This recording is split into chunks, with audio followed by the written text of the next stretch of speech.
Now, let's know the parts of the plant in detail. Let's start with the root.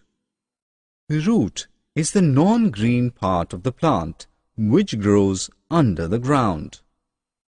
Do you know that there are mainly two types of roots? Tap roots and fibrous roots. But what are they? In a tap root, there is a main thick root that grows deeper in the soil. Several weak and thinner roots grow out from this main root. Tap roots are generally found in bean, pea, and mustard plants. But in a fibrous root, a number of almost equal-sized roots are attached to the end of the stem.